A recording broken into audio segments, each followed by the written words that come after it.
Okay, good morning. We are in Kuf Ches Amud Aleph in the Gemara 108a. So here's to stay there today. We're going to finish the Gemara's discussion on the nature of the prohibition of eating on Erev Pesach preceding the Seder. We're going to conclude the Gemara discussion, and then we're going to go to the RAV SHESHET'S chapter 471, Taf Ayin Aleph, which discusses these laws, which come from these discussions, which we began on Friday and concluding now. Some of which we discussed in the Gemara way back when we learned the Mishnah originally, as well as many commentaries that are on this. All of that's going to come together in the RAV SHESHET'S, which we'll look at presently. So in the Gemara's discussion, here's where we left off. The Gemara told us, first and foremost, that the prohibition against eating is so that you have an appetite for Pesach, for the matzah, right? As opposed to the thinking, or the other possible way of, as opposed to the other way of thinking, the suggested way of thinking, which we'll revisit in a moment, which is the prohibition against on Erev Pesach is because you might lapse in doing your Pesach offering. That was another option, which the Gemara rejected. Right? Based on the story with Agrippas. But the Gemara rejected that option. Now, what would be the difference if the reason why you can't eat is because you need an appetite versus you can't eat because you might lapse in your obligation to bring your Pesach offering? The difference would be, well, at what point in the day do you stop eating? If the issue is appetite, and only the end of the day from the 9.5 hours from sunrise, which would be 3:30 in the afternoon if we're going a 6 to 6 model, that's when you have to stop eating so you can build your appetite. And we learned that through Agrippas, right? You know that through Agrippas. The other, if, however, the reason why you can't eat is because we're worried you're going to lapse in doing your Pesach offering, you have to stop eating much earlier because the earliest the Pesach offering can do is from midday, which would be from the 6 to 6 model would be 12:30. Half an hour after midday, when it's the earliest possible time to do the Pesach offering. Right, didn't we also say that when Erev Pesach falls on Shabbos, that would be the earliest time you would do it. It's almost a necessity to have to do it at the earliest. That's correct. Which is why that would be a time to stop eating.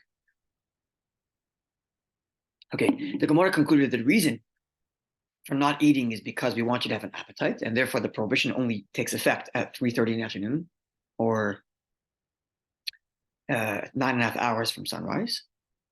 And the Gemara continued, because the issue here is not making sure you have an appetite for matzah, so we're not worried about you having a snack. In fact, in many ways, a snack as like an appetizer can actually open your appetite. So having fruit or a little bit of this, a little bit of that is permitted. The issue is against having a meal which constitutes bread, washing. That's the issue. That's the Gemara's first comment. Then the Gemara went to two extremes. One sage who would drink wine all day, because that would open his appetite. He would drink wine all day. And the other sage, RAV SHESHET'S, who we're going to discuss presently, who would actually fast all day. So he'd have a great appetite. So two extremes in this getting to the same objective, which is have a good appetite when you come to the Seder, either by starving all day. Shouldn't say starving, fasting, because if you're starving and you're in a bad mood, then that's not a good idea to start your Seder that way. But obviously, RAV SHESHET'S was capable of not eating and still feeling good. So he would fast all day. And who was the other sage who would drink all day? I don't remember. Who would drink all day? Maybe it was Rashi. Who would drink all day? Rava? Here, give me the Gemara. I'll have a look.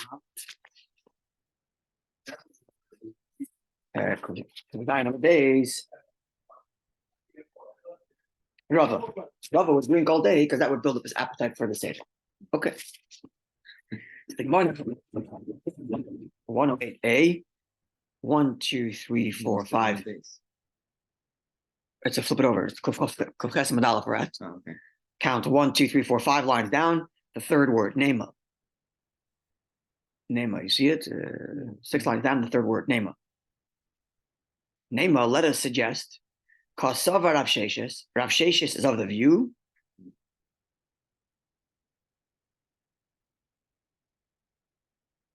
RAV SHESHET'S is of the view that Samoch lemincha g'dola tanan, that the Gemara's intention when it says to stop eating Erev Pesach at the mincha time, it's the big mincha, that is to say earlier in the day. If RAV SHESHET'S fasted all day, We suggest that the reason why he fasted all day is because he wanted to have an appetite. Well, maybe it's because he actually was of the view that you have to stop eating earlier. For the korban, right? For the korban. And therefore, when the Mishnah says, stop eating at mincha, it actually means the earlier mincha, the big mincha, which is earlier, because that's when your Pesach offering kicks in. But didn't we already resolve that? So maybe Rav Sheshes learns differently. Oh, okay. Right? Umishum pischa, and the reason for not eating is so lest you lapse in doing your Pesach offering. Dilma mimshich v'asim lulam leva Pesachu. Lest you get carried away with your meal and forget to do your Pesach. And therefore, Rav Sheshes should stop eating earlier in the day. Now the question becomes, what's the question? When does the Pesach offering start? It has to be sometime before the mincha offering, right? What's the earliest you can do this Pesach offering? At A little after midday. 12:30. When did Rav Sheshes stop eating? Huh? When did Rav Sheshes stop eating? What did Rav Sheshes do at a Pesach? No. He would stop eating at mincha gadol. No. What did we say Rav Sheshes would do? He would fast all day at Pesach. So when did he stop eating? Oh. Right in the morning.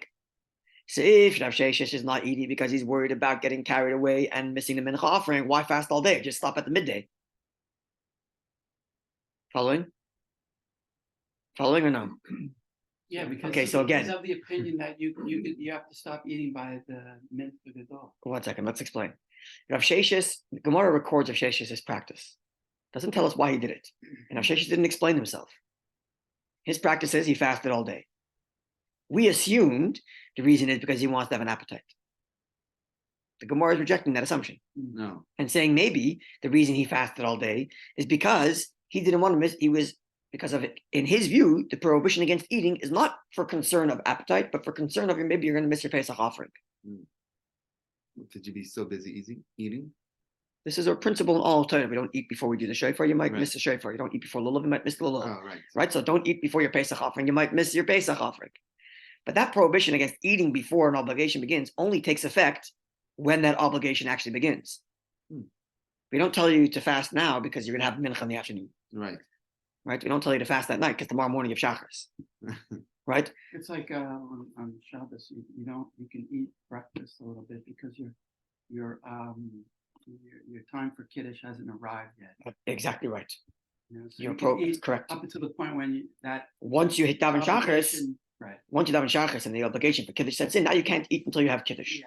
Okay.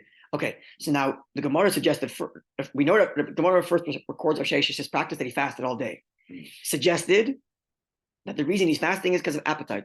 The Gemara is now offering another suggestion as to why he fasted. The reason he fasted is because he's of the view that you have to make sure you don't miss your Pesach offering. To which the problem would be, well, if that's the case, stop eating at midday. Don't stop eating in the morning while you're fasting. Yeah?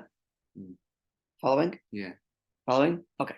So the Gemara says, well, maybe that's what they meant by fasting, that he stopped eating and he fasted. No, the practice is clear. He would fast all day. All day meaning from the morning. Woke up, wouldn't eat. Okay. Yeah. So the Gemara says like this. The Sover law, the reason why he might have fasted all day, even though his problem is only the Pesach offering, which only begins at midday, because Sover law Rav Sheshes would be of the view, Ki had Amar Rav Oshia, Amar Rav Lezer, that which Rav Oshia said in the name of Rav Lezer. Namely, literally for the morning. We fast, like we fast on. No, fast in the morning. Call Maliyoma all day Erev Shabbos, Erev Pesach, for the morning. Okay. Now, why would he fast all day if the issue is appetite? Okay, he fasted all day because he wanted a big appetite. If the issue is he's trying to avoid missing the Pesach offering, then why fast all day? Just start at midday when the Pesach offering obligation sets in. So the Gemara says, because Rav Sheshes, maybe he follows an obscure view. We have to put ourselves in the timeline. Okay, let's understand where we are. So remember that the Gemara is written over hundreds of years and redacted over time. Right? So you have the Mishnah, yes, which is compiled just after the base to make this is destroyed, which tells us the law that at mincha time stop eating. Which mincha the Mishnah didn't explain. Why stop eating also didn't explain. The Gemara, 200 years later, says, hey, which mincha are you talking about? And what time? And why? Offers two explanations. Explanation A is stop at the early mincha because of Pesach offering. Explanation B is stop at the later mincha because you need an appetite. Mm. Fast forward a generation or two, we hit a practice called RAV SHESHET'S, right? Who fasted all day. Didn't explain why. Fast forward another 2 generations, like, hey, we have this practice of RAV SHESHET'S where he fasted all day. We have 2 explanations from an earlier time of how to explain the Mishnah. Well, which one of the 2 explanations is RAV SHESHET'S taking? He was in Yerushalayim or in Babel? Bavel. You're picking up on something. There's no Pesach offering in Bavel at all. No, but I mean, Wrench. Yeah. Okay, so Rashbam explains because once you know, but you're thinking correctly. This is good. Rashbam explained that once the prohibition is set in, even if the temple is destroyed, the prohibition would remain. Right. So it would go based on what the Pesach offering would have been. Right. Okay. So now we're looking at the practice of Rav Sheshes. He fasted all day, and we're asking ourselves, which of those 2 options in the Mishnah's interpretation did he take? Right. Well, the most obvious one is appetite, and he started his appetite preparation much earlier than everybody else. Everybody else started their appetite preparation at end of the afternoon, and he started it right in the morning. Okay. To which the Gemara says, well, wait, there's another option. Maybe he stopped eating in the morning or fasted all day because he was worried about Pesach offering. Well, Pesach offering doesn't happen until midday. Well, actually, if we go backward to actually pre-Mishnaic time, because Mishnah is written after the Beis Hamikdash is destroyed. So let's rewind to a time that's even in the Beis Hamikdash's time. Namely, Rav Oshia, who's in the Gemara's era, Amar Rabbi Lezer tells us, and then Rabbi Lezer from the Mishnaic era, who says, Machshir Haya ben Beseda, that Ben Beseda would allow, Ben Beseda being in the time of the Beis Hamikdash, Ben Beseda being the time of Hillel HaZaken, Hillel the Elder. Back, yeah. Right, so we're going back like 4 steps. We're post Rav Sheshes, commenting that maybe Rav Sheshes took from Rabbi Oshia, who took from Rabbi Lezer, who took from Ben Beseda, the following: Pesach sheshach deshach es ba'asel l'shmoi is allowed. Ben Beseda would allow the shechting of the Pesach offering right in the morning. So if Rav Sheshes is of the view that Ben Beseda is correct, even if you're not supposed to, but we allow you, it's kosher if you shechted your offering right in the morning, and if we're mitzafar zman pischahu, the morning is already the time when the Pesach offering is kosher. That the obligation for the Pesach offering doesn't start at midday, but starts actually in the morning. The kula yom chaz the Pesach, because all day would be permitted to do the Pesach offering. Right? Then that would explain why Rav Sheshes fasted. Because he's of the view that you're not allowed to eat lest you miss your Pesach offering. And he's also of the view, like the Ben Beseda, that the Pesach offering is allowed in the morning time. Not if you fasted all day. Maybe this is the reason. But This is the Gemara's suggestion. Didn't you suggest that the offering, if it's done in the morning time, is di'evet?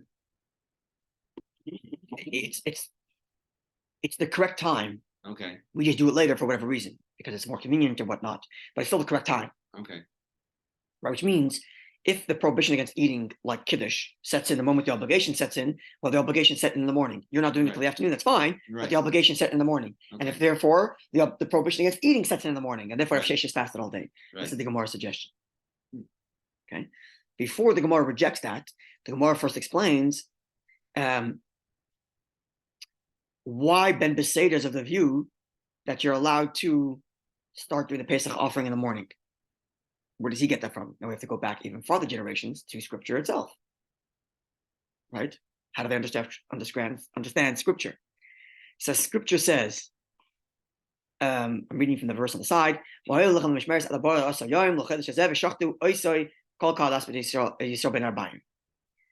congregation of Israel should shecht it between the evenings. Bein ha'arbayim. When is that? So one way of understanding it, that's the classic way of understanding it, means afternoons. Bein ha'arbayim means as you're going to, after the afternoon offering, as it gets toward evening.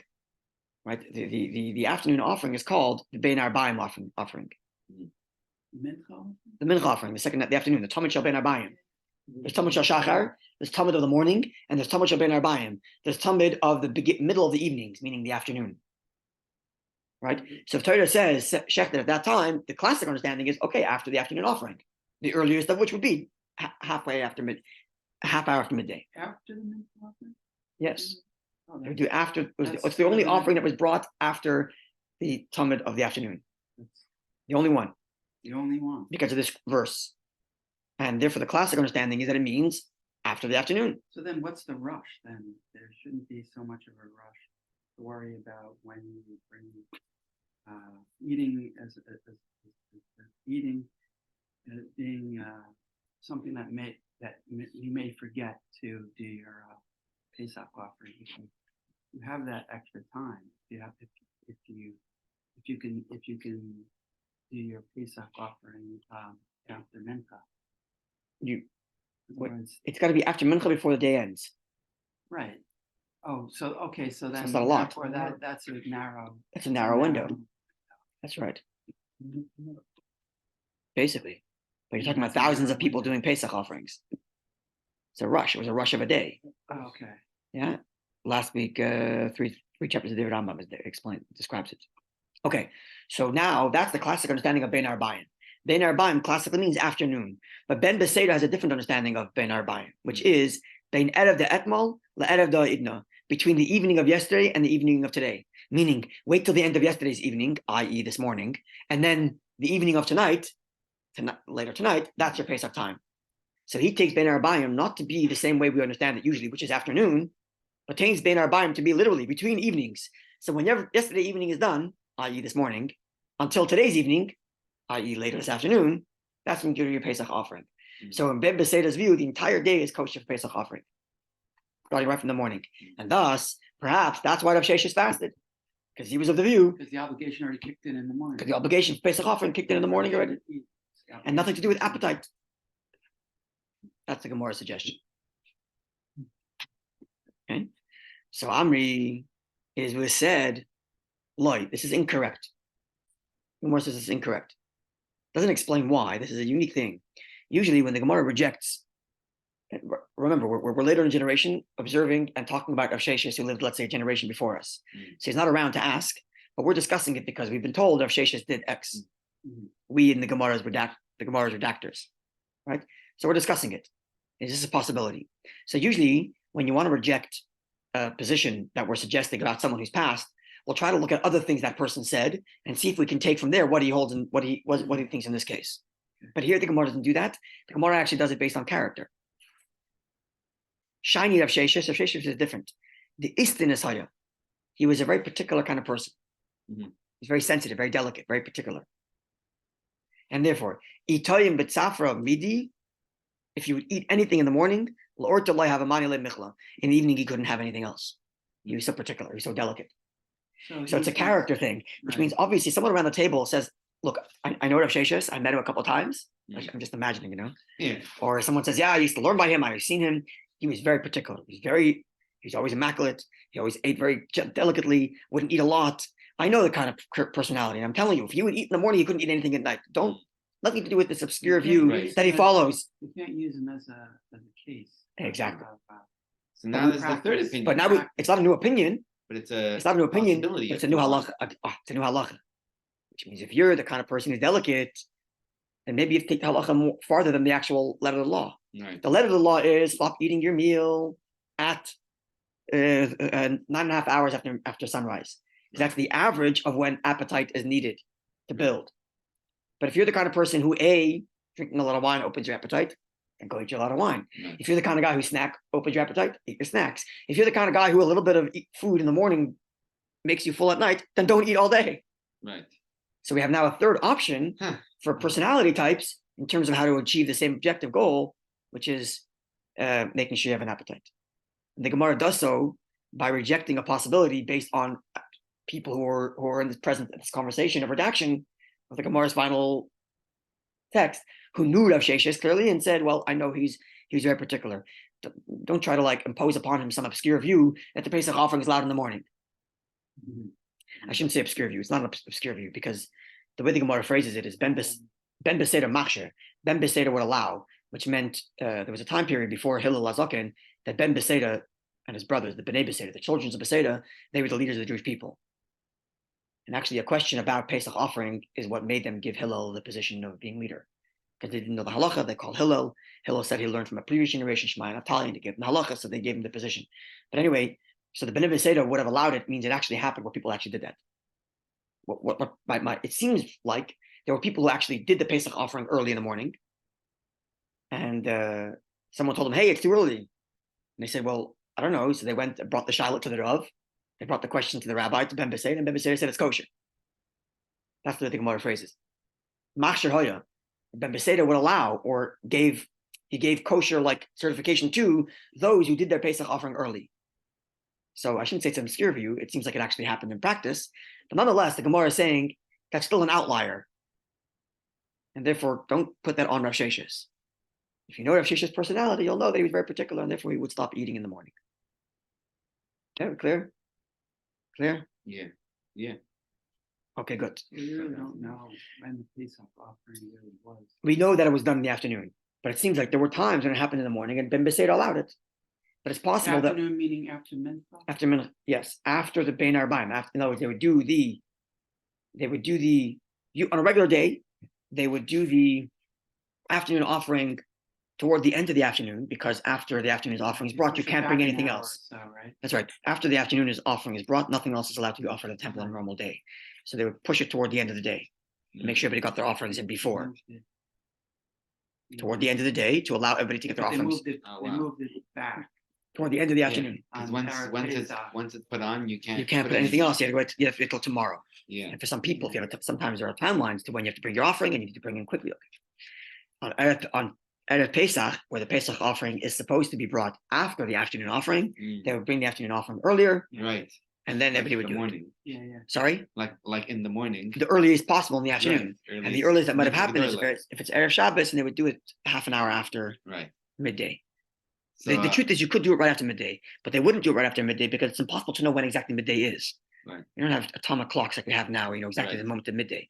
But in the old day, you're looking at the sun. So you want to be sure you're actually after midday, so they would wait a half an hour, Right. and then they would know for sure they're after midday, and then they would do the afternoon offering, and then they do the Pesach offering. And that's when Mincha Gedolah is. That's Mincha Gedolah. And that would be the point when you have to stop eating, if the reason for stopping to eat was because you might miss your Pesach offering. But because there is this view, Ben Beseda, who would allow Pesach offerings that were done in the morning, maybe that's why Rav Sheshes fasted all day. Right. To which the Gemara says, no. Leave that alone. Rav Sheshes was simply very particular, and that's why he wouldn't eat all day. Yeah. He was of sensitive constitution. Sensitive constitution, that's right. It's Sometimes when the basic offering goes too late. to do it. Yeah, so that you had to go to Pesach Sheni, depending on why you were too late. Why were you too late? Were you too late because you were lazy? Were you too late because you couldn't, because you were too far? Too many people also. So there's that not necessarily. That wouldn't happen. Too many people wouldn't happen. Because you don't have to have an individualized Korban Pesach. You had several rounds, right? You had 3 rounds, 3 rounds. and all you need to have is one Last olive one was amount pretty much of empty, meat. apparently. You only have to have an olive amount of meat, right? So if you have 1 sheep, you can have 50, 60 people eating from 1 Korban Pesach, maybe more, 100. You have to be Well, registered. Because you only have to have, but families could be much more than just 1 family of 5 people. Families could be like all your cousins and second cousins and third cousins and communities. It seems quite clear that like communities would get together, Yeah, they register well in advance. registered in Who's advance. on this Okay, which communities? Korban, who's on Exactly. this. How many people can we get out of the sheep? Okay, let's divide it between 30, 40 families. Everybody register with this guy, make sure you're there on time or whatever. And everybody would have a little bit at the end of the meal. So I don't know that it was too many people at once. Although it was certainly had busy one because it's still, you have representative. millions of Jews. But you have 1 representative in the offering, in the temple. Time to cook it. So the cooking can be done later. That doesn't have to be done right away. If Pesach is not Shabbos, you could do it after Yom Tov starts already. Just the slaughtering and the offering on the altar, the blood on the altar, that has to be done right away. Otherwise, the cooking can be done later, which would be done. They would actually take it home, do it at home. Anyway, okay, again, last week's new chapters of the Rambam, it's all there in great detail. Okay, so I'm going to stop the recording now and then restart the recording for the Shulchan Aruch. We'll start the Shulchan Aruch at least in a couple minutes.